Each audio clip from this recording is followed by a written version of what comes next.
Chapter 73 of A Book of Discovery. A Book of Discovery by M.B. Synge.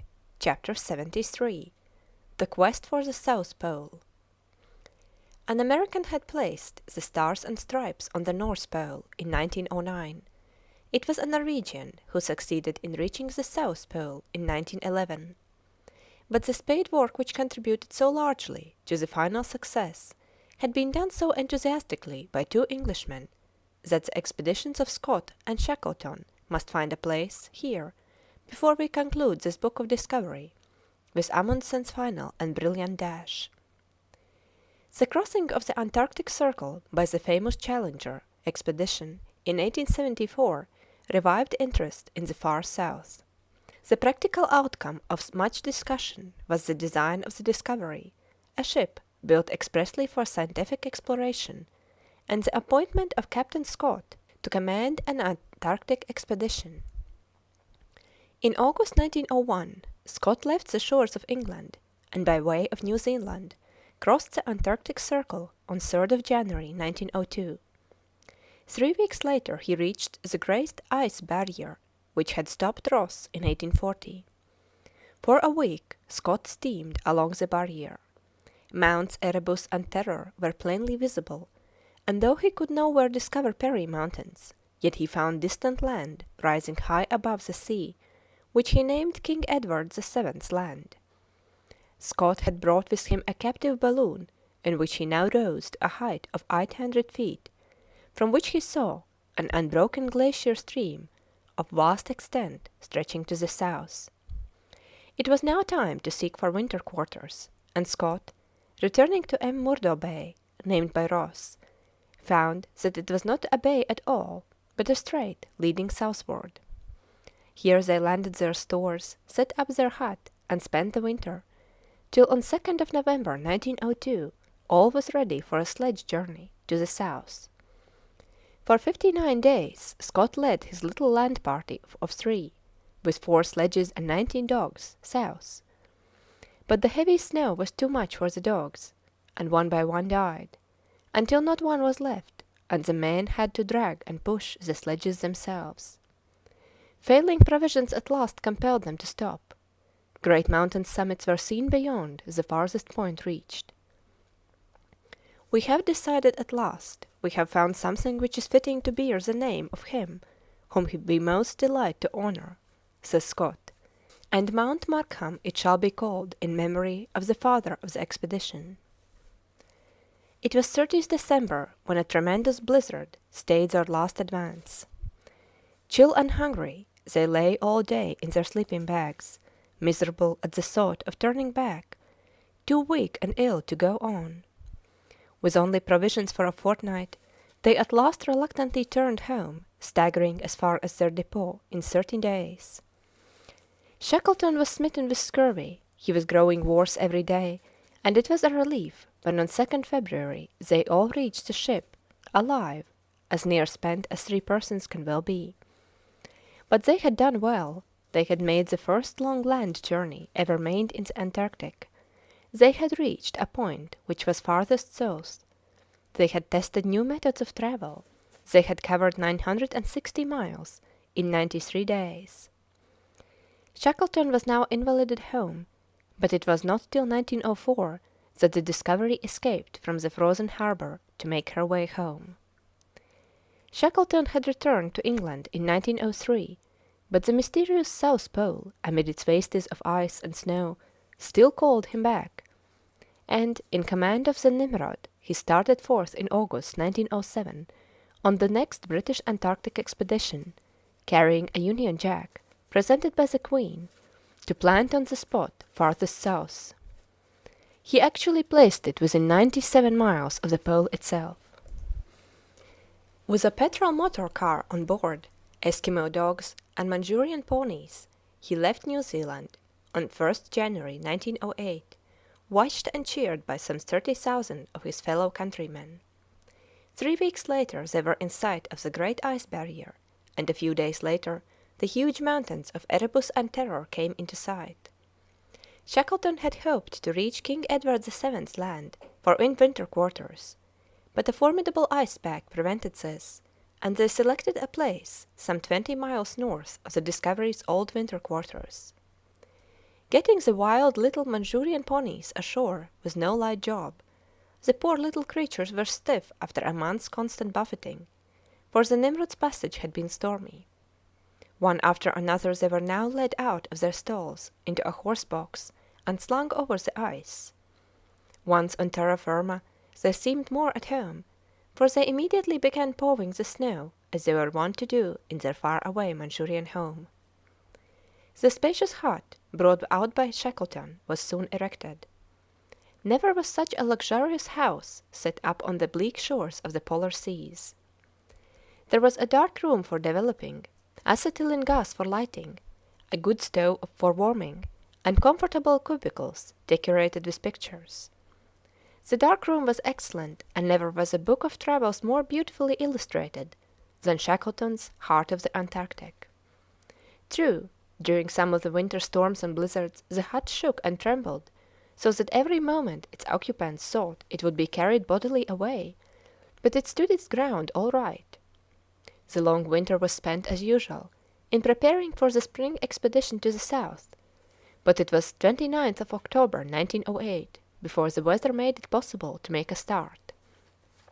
The party consisted of Shackleton, Adams, Marshall, and Wild, each leading a pony which dragged a sledge with food for 91 days. A glorious day for our start, wrote Shackleton in his diary. Brilliant sunshine and a cloudless sky. As we left the hut, where we had spent so many months in comfort, we had a feeling of real regret that never again would we all be together there. A clasp of the hands means more than many words, and as we turned to acknowledge the men's cheer, and saw them standing on the ice by the familiar cliffs, I felt we must try to do well for the sake of everyone concerned in the expedition. New land in the shape of ice-clad mountains greeted the explorers on 22nd November. It is a wonderful place we are in, all new to the world, says Shackleton. There is an impression of limitless solitude about it that makes us feel so small as we trudge along, a few dark specks on the snowy plain. They now had to quit the barrier in order to travel south. Fortunately they found a gap called the Southern Gateway, which afforded a direct line to the pole. But their ponies had suffered badly during the march.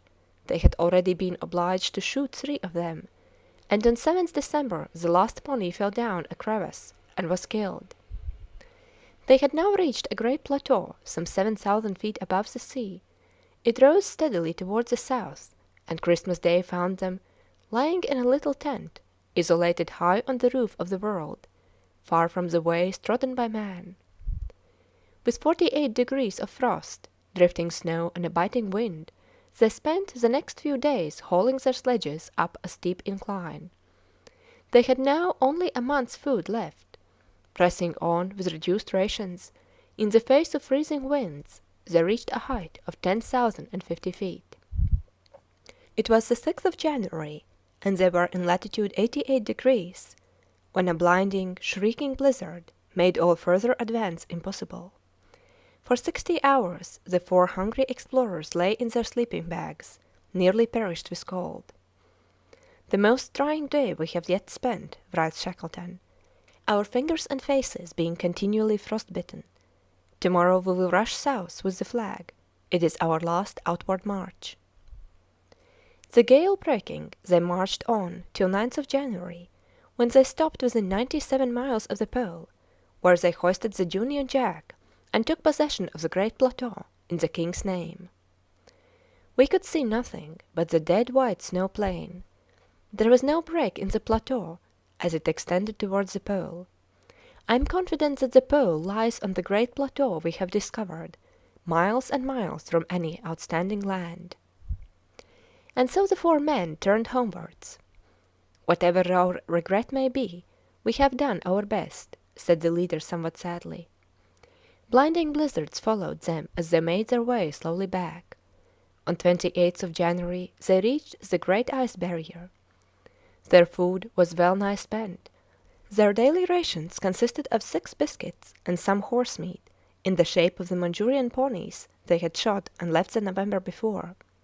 But it disagreed with most of them, and it was 4 very weak and ailing men who staggered back to the Nimrod towards the end of February 1909. Shackleton reached England in the autumn of 1909 to find that another Antarctic expedition was to leave our shores in the following summer under the command of Scott in the Terra Nova. It was one of the best equipped expeditions that ever started. Motor sledges had been specially constructed to go over the deep snow, which was fatal to the motor car carried by Shackleton.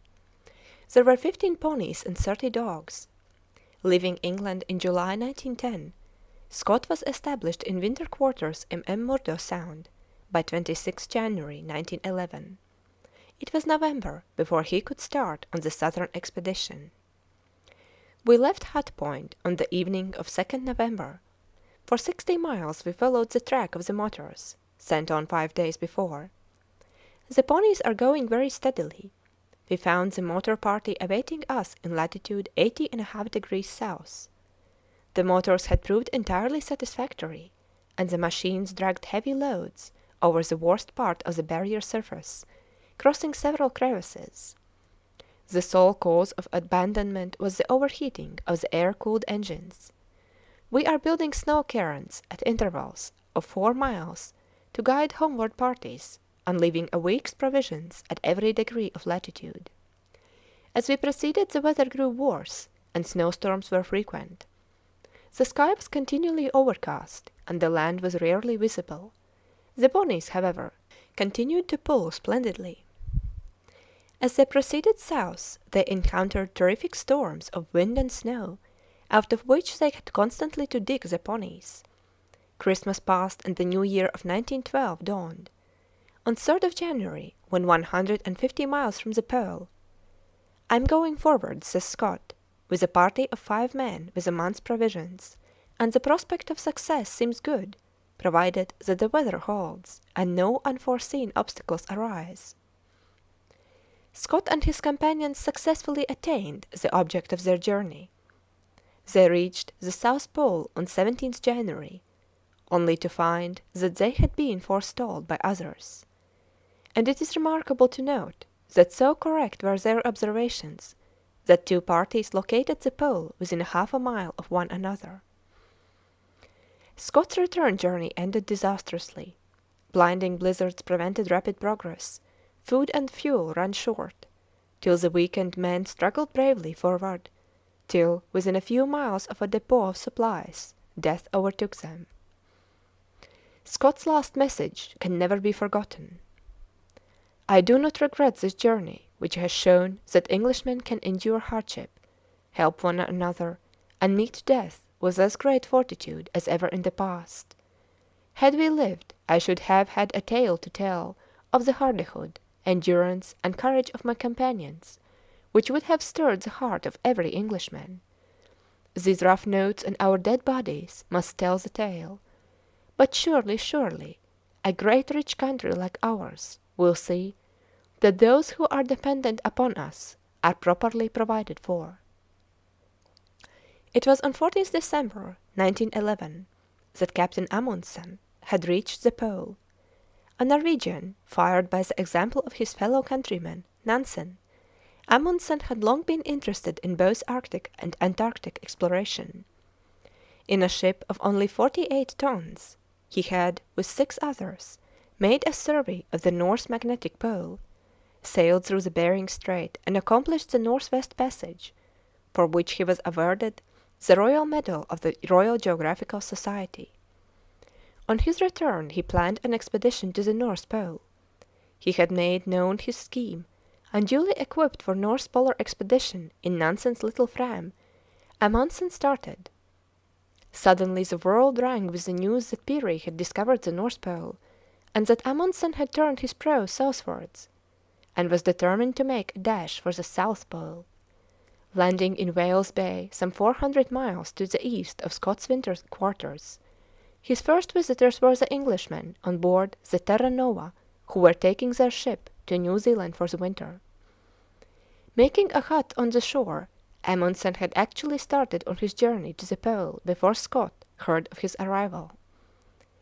I am fully alive to the complication in the situation arising out of Amundsen's presence in the Antarctic, wrote the English explorer. But as any attempt at a race might have been fatal to our chance of getting to the Pole at all, I decided to do exactly as I should have done had not Amundsen been here. If he gets to the Pole, he will be bound to do it rapidly with dogs, and one foresees that success will justify him.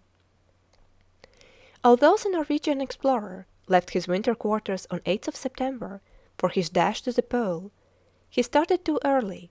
3 of his party had their feet frostbitten, and the dogs suffered severely, so he turned back, and it was not till 20th of October, just a week before Scott's start, that he began in real earnest his historic journey.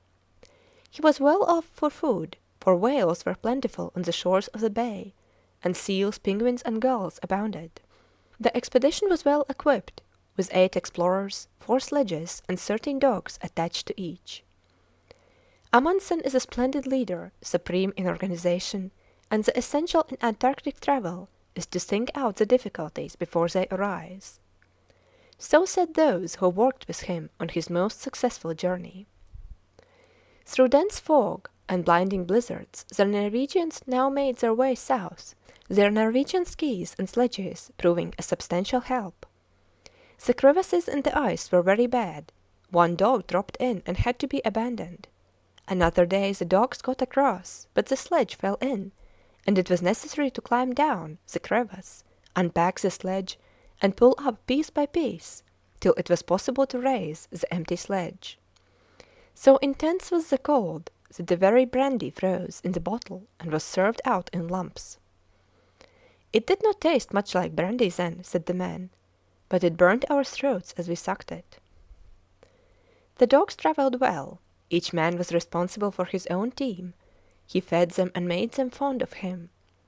Thus all through November the Norwegians travelled south till they reached the vast plateau described by Shackleton. One tremendous peak, 15,000 feet high, they named Fridtjof Nansen. On 14th of December they reached their goal. The weather was beautiful, the ground perfect for sledging. At 3 p.m. we made halt, says Amundsen. According to our reckoning, we had reached our destination. All of us gathered round the colours, a beautiful silken flag. All hands took hold of it, and planting it on the spot, we gave the vast plateau on which the Pole is situate the name of the King Haakon VII. It was a vast plain, alike in all directions, mile after mile.